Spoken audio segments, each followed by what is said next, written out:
जब मेरी शादी हुई तो एक हिंदू रीति रिवाज से हुई। मैं भी सिंदूर लगाती थी, चूड़ी पहनती थी, सब श्रृंगार करती थी।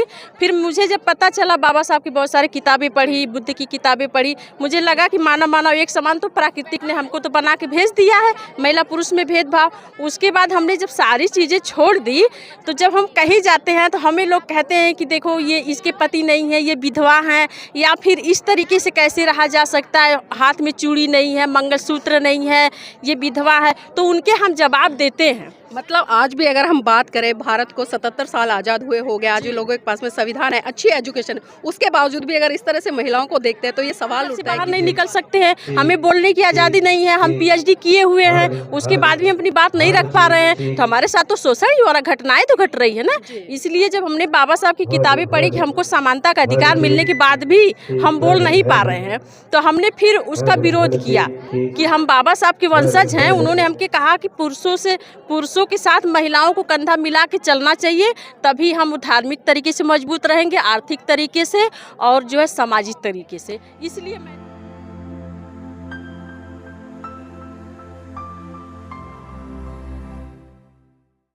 नमस्कार, आप देख रहे हैं एनबी न्यूज़ 24/7 नीलम बोध के साथ। और साथियों, आज पहुंचे हम उत्तर प्रदेश की धरती आजमगढ़ में, जहां पर आज एक बहुत बड़ा बौद्ध महासम्मेलन भंते महाथेरो चंदिमा जी के नेतृत्व में हो रहा है। और जिस तरह से आप देख रहे हैं कि यहाँ पर महिलाएं महाकाणिक तथागत बुद्ध के नारे लगा रही हैं, माता सावित्रीबाई फुले के नारे लगा रही हैं, और तमाम बहुजन महान पुरुष और महानायिकाओं के नारे यहाँ पर लग रहे हैं। तो आप यहाँ पर हम महिलाओं से जुड़ने का प्रयास करेंगे और जानना चाहेंगे कि आखिर आज यहाँ पर क्या कार्यक्रम हो रहा है, किस उद्देश्य को लेकर आए हैं। आपका नाम क्या है? मेरा नाम मंजू बौद्ध है। मंजू बौद्ध जी कहाँ से आए हैं? मैं आजमगढ़ डिस्ट्रिक्ट से हूँ। आजमगढ़ से है। तो आज आजमगढ़ में इतना विशाल भव्य कार्यक्रम हो रहा है, तो क्या लगता है इस तरह के कार्यक्रमों से क्या परिवर्तन आएगा? जी, इस तरीके से कार्यक्रमों में, क्योंकि हमारी जो है बौद्धों की विरासत रही है और हमारे लोग भटक गए थे, या मैं कहूँ दूसरे घर में चले गए थे, तो अभी हम दोबारा प्रयास कर रहे हैं कि हम अपनी विरासत लेके रहें। ये हमारी पुरानी विरासत। आपने इस तरह की वेशभूषा डाली है, पुरुषों के जैसी लग रही है, तो ये वेशभूषा पहनने का जो एक मोटो कहें या उद्देश्य कहें, क्या है? जी, ये बौद्धों का कल्चर है।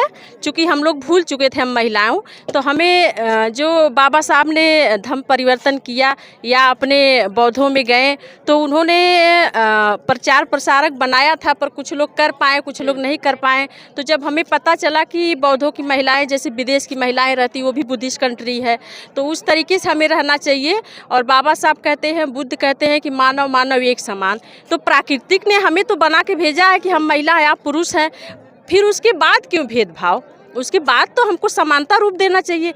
पर यहाँ के लोगों ने क्या किया कि महिलाओं को बिल्कुल अलग धारणा पैदा कर दी कि तुम लोग श्रृंगार करो, तुम लोग ये पहनो, महिला दिखो। पुरुष वैसे ही रहा, महिलाएं को बदलाव कर दिया और उनको इतनी जंजीरें, इतनी बेड़ियों से बांध दिया गया कि वो महिलाएं उसी में खुश हैं। तो जब आप लोगों ने जो साजो श्रृंगार था, 16 श्रृंगार जिसको कहा जाता है, जब उसको त्यागा, तो क्या प्रतिक्रिया रही लोगों की? हम लोगों ने, मैं जब मेरी शादी हुई तो एक हिंदू रीति रिवाज से हुई। मैं भी सिंदूर लगाती थी, चूड़ी पहनती थी, सब श्रृंगार करती थी।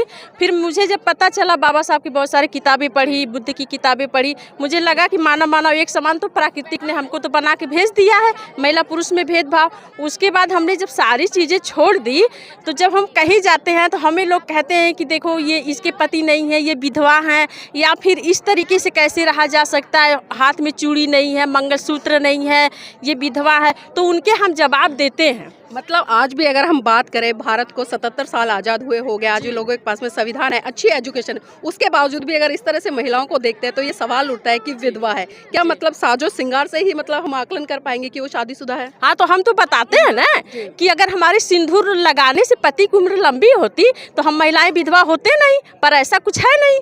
पति पहले मर जाते हैं, महिलाएं बची रहती हैं, तो कहाँ उसे सिंदूर से कुछ मतलब है? तो क्या लगता है आपकी दृष्टि से पुरुषों को लगाना शुरू कर देना चाहिए अगर वो समानता नहीं देते हैं? तो वही हमने कहा कि अगर समानता है तो पुरुषों को भी एक पहचान बनानी चाहिए। सिर्फ हम महिलाएं क्यों पहचान लेके घूमे? पुरुषों को भी एक पहचान होनी चाहिए कि भैया तुम्हारी भी शादी हुई है। हमसे लोग प्रश्न करते हैं कि आप सिंदूर लगाइए, आपको पता चल जाए कि आपकी शादी है। पुरुष को कैसे पता चलेगा कि उसकी शादी है? उसको वो तो कोई प्रमाण नहीं लेके घूमता है ना, उस तरह हम भी कोई प्रमाण लेके नहीं घूमेंगे। हमसे कोई पूछेगा कि आपकी शादी हुई, तो हम बताएंगे हमारी शादी हुई, हमारे बच्चे हैं। जिस तरीके से पुरुष बनाता है, तब तो मानव एक समान हुए, नहीं तो फिर हमें भेदभाव रहता होता है। बिल्कुल जी, जानना चाहूंगी आपने हिंदू धर्म क्यों छोड़ा और ऐसी कौन सी घटना आपके जीवन में घटित हुई जिसने कि आपने हिंदू धर्म छोड़ने पर विवश किया? जी जी, मैं देखिए बहुत सारे हिंदू धर्म की महिलाओं के साथ शोषण होता है और शोषण के साथ साथ उनको आज़ादी नहीं मिलती है। बाबा साहब ने हमें बराबर का अधिकार दिया, पर धर्म के अनुसार हमें वो अधिकार नहीं मिल पाता है। हमें बताया जाता है कि आपके धर्म में इस तरीके से रहना है। महिलाओं को एक वस्तु आपके साथ में ऐसी कौन सी घटना घटी जिसने कि आपको परिवर्तित किया? मुझे तो मैंने बाबा साहब की किताबों को पढ़ा। घटनाएं तो बहुत सारी रहती है, जैसे हम घर से बाहर नहीं निकल सकते हैं, हमें बोलने की आज़ादी नहीं है, हम पीएचडी किए हुए हैं, उसके बाद भी अपनी बात नहीं रख पा रहे हैं, तो हमारे साथ तो शोषण ही हो रहा, घटनाएं तो घट रही है ना।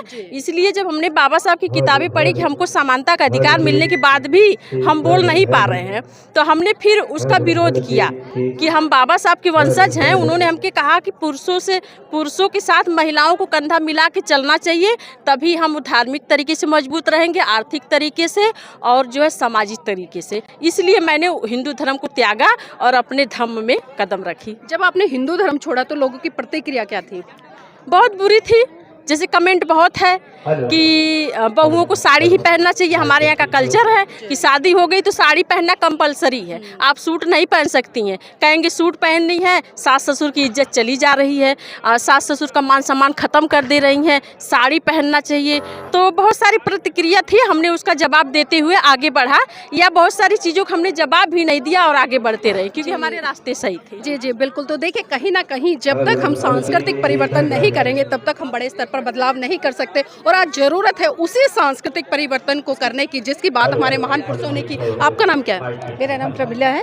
कहाँ से आए हैं?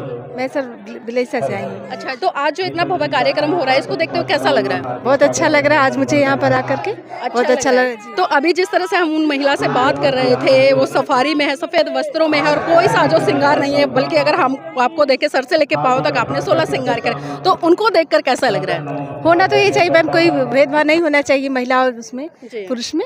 होना तो यही चाहिए जो है कि महिलाएं अलग ना रहें, जेंट्स के कंधा से कंधा मिलाकर चलें। तो इस बदलाव की तरफ कब बढ़ रहे हैं आप? जी बस आगे बढ़ ही रहे हैं हम लोग, जो है आगे बढ़ रहे हैं। आपका नाम क्या है? पूनम।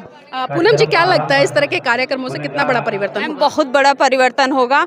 हम कह रहे हैं कुछ या तो पढ़ के हम जाने या फिर सुन के जाने।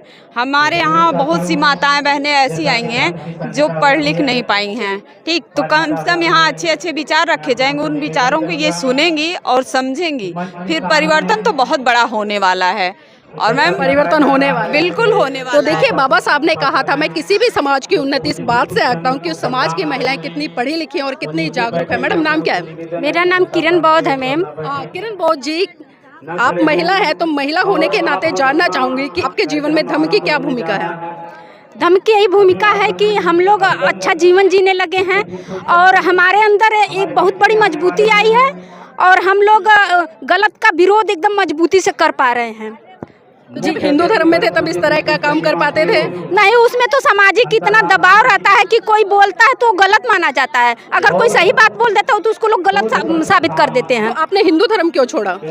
हमें पूरी आज़ादी नहीं थी हिंदू धर्म में, इसलिए हमने हिंदू धर्म छोड़ दिया। मतलब किस तरह की आज़ादी चाहिए थी आपको? हमें सामाजिक, आर्थिक, राजनीतिक, धार्मिक हर तरह की आज़ादी चाहिए थी। बाबा साहब हमारे लिए बहुत कुछ किए हैं, तो इसलिए हमें सारी आज़ादी मिली है, इसलिए बाबा साहब के बताए हुए बौद्ध धर्म को हम लोग अपनाए हैं। जब आपने बौद्ध धर्म को अपनाया तो उसके बाद में आपको जो राजनीतिक, सामाजिक और आर्थिक आज़ादी है वो मिली है? जी जरूर मिली है मैम।